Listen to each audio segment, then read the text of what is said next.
Now I hand over the time to Pastor Amanda Fuller. She would be teaching from the Sojourners Academy, USA. America నుంచి మరి దైవజనురాలు వారు బోధిస్తారు ఈ రోజున ఈ సెషన్ ని వారికి అప్పచెప్తున్నాను ఈ సెషన్ ని. And she would be teaching on the subject called what is sozo. sozo అనగా ఏంటి అనే ఒక అంశం గురించి వారు మనకు బోధించనై ఉన్నారు. Everybody was wondering what is sozo. sozo అనగా ఏంటి అని అందరూ కూడా ఆశ్చర్యంతో ఎదురు చూస్తున్నారు ఇన్ని రోజులుగాను. And I give the time over to Pastor Amanda. Thank you so much for joining in from US, and Pastor Anil Makagaru will take over the గారికి అప్పచెప్తున్నాను సెషన్ ని.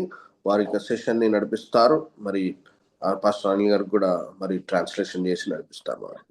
Greetings everyone. అందరికీ కూడా యేసునామములో శుభములు. I am so pleased to be a part of what you're doing or what we're doing today. ఈ రోజున మరి దేవుని సన్నిధిలో మనం జరిగిస్తున్న ఈ కార్యక్రమాన్ని బట్టి చాలా సంతోషిస్తున్నాను. And today I want to address a question that I understand many have asked. ఈ రోజున మరి మనలోంచి అనేకులు అడిగినటువంటి ఆ ప్రశ్నను బట్టి మనం చర్చించునై ఉన్నాం. What is sozo? sozo అనగా ఏమిటి? Sozo అనగా sozo, which is a Greek word pronounced sodzo. ఈ ఒక మాట sodzo అనే ఒక గ్రీకు పదం నుంచి తీయబడింది. In the scriptures, లేఖనాల్లో sozo is most commonly known to mean saved. sozo అనే ఒక మాట భద్రపరచుట అనే అర్థాన్ని తీసుకుని వస్తుంది. Meaning eternal salvation. మరి లోతైనటువంటి అనుభవంలో అర్థాన్ని చూస్తే ఆత్మలో రక్షణ కలిగి ఉండటం. But actually that is only one portion of sozo. కానీ అది కేవలం sozo అనే మాటలో నుంచి ఒకే ఒక భాగాన్ని వివరిస్తున్నటువంటి మాట. Sozo has 4 parts. sozo అనే ఒక మాటకు 4 భాగాలు ఉంటున్నాయి. And they are equal parts. అవన్నీ కూడాను సరి సమానముగా ఉండేటువంటి భాగాలు. Sozo means saved, eternal salvation. sozo అనగా మొదటి భాగంగా నిత్యమైన రక్షణ అని చూస్తున్నాం. Secondly, healed, both healing of body and soul.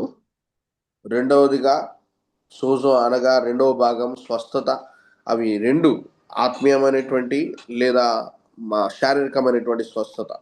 3, it means delivered from whatever has bound you. మూడవదిగా మూడవ భాగాన్ని చూస్తే ఏది మనకు బంధకంగా ఉన్నా దాంట్లో నుంచి మనం విడుదల కలిగి ఉండటం.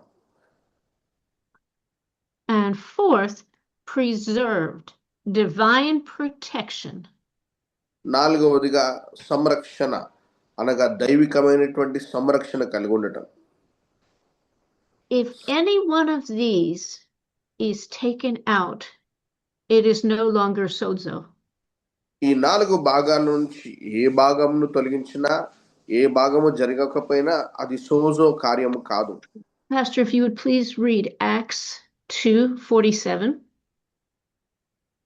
అపోస్తుల కార్యము 2వ అధ్యాయము 47వ వచనం. అపోస్తుల కార్యం 2వ అధ్యాయము 47వ వచనాన్ని చూసుకుందాం. ఆనందముతోను నిష్కపటమైన హృదయముతోను ఆహారము పుచ్చుకొనుచుండిరి మరియు ప్రభు రక్షణ పొందుచున్న వారిని అనుదినము వారితో చేర్చుచుండెను.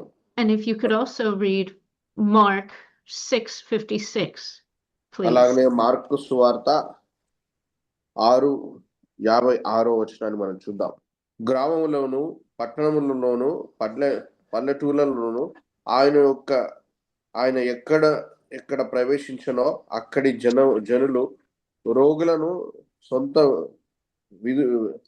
సొంత వీధులలో ఉంచి వారిని ఆయన వస్త్రం చెంగు మాత్రము నిమ్మని ఆయనను వేడుకొని ఉండిరి. ఆయనను ముట్టిన వారందరూ స్వస్థత నొందిరి. So these scriptures tell us, emphasize that the Lord has provided through this salvation and wholeness. ఈ రెండు లేఖన భాగాల్లో ఉంచి మరి దేవుడు రక్షణ అలాగనే స్వస్థత అనే కార్యమును జరిగించి ఉన్నాడని చూస్తున్నాం. And here we have scriptures from two more scriptures, Luke 8:36 and 39. లూకా సువార్త 8వ అధ్యాయము 37, 38 వచనాలు చూద్దాం. కాబట్టి మీ తండ్రి కనికరము గలవాడై ఉన్నట్టు మీరును కనికరము గలవారై ఉండిరి. తీర్పు తీర్చకుడి, అప్పుడు మిమ్మును గూర్చి తీర్పు తీర్చబడదు. నేరము మోపకుడి, అప్పుడు మీ మీద నేరము మోపబడదు. 2వ తిమోతి పత్రిక 4వ అధ్యాయము 18వ వచనం. ప్రభు ప్రతి దుష్కార్యము నుండి నన్ను తప్పించి తన పరలోక రాజ్యమునకు చేరునట్లు నన్ను రక్షించును. యుగ యుగములు ఆయనకు మహిమ కలుగును గాక. ఆమేన్. And so these scriptures also show us how the Lord has provided healing and preservation. ఈ లేఖన భాగాల్లో మరి దేవుడు ఎలాగన మనకు స్వస్థత అలాగనే భద్రతను కలిగించి ఉన్నాడనే విషయాన్ని మనం చూడగలుగుతున్నాం. Again, sozo means saved, eternal salvation. We're going to heaven.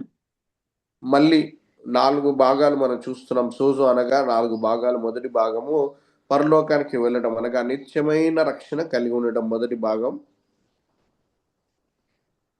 As an equal parts with healing from all sickness and infirmity. అలాగనే దానితో సరిసమానంగా ఉన్న భాగంగా రెండవ భాగము మరి స్వస్థత, మానసికమైన స్వస్థత కావచ్చు, ఆరోగ్యపరమైన శారీరకమైన స్వస్థత కావచ్చు.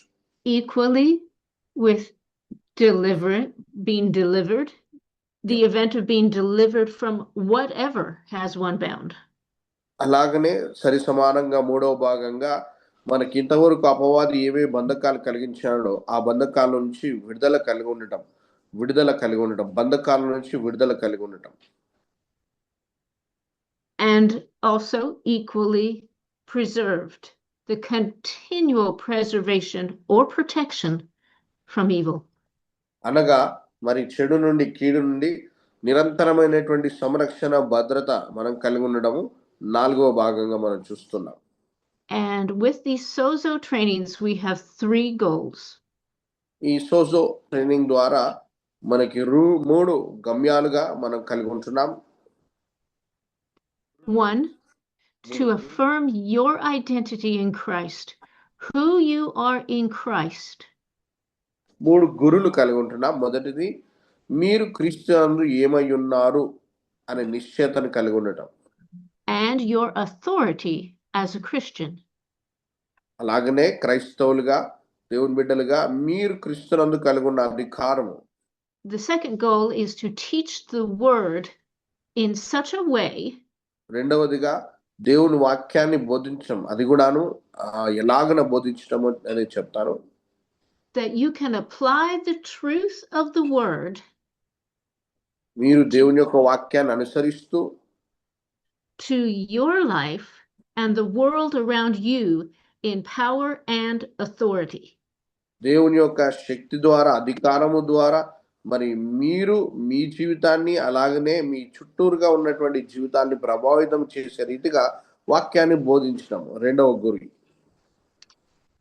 And our third goal is to encourage you in your walk with Christ.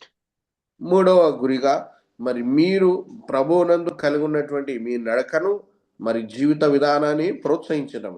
Thank you very much. చాలా వందనములు. Thank you, Pastor Amanda, for helping us to know what sozo means.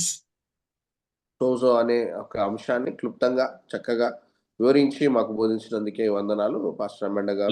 Let's all give a small clap for her. అందరం కలిసి ఒకసారి తనకు చప్పట్లు కొట్టి అభినందిస్తాం. Thank you so much.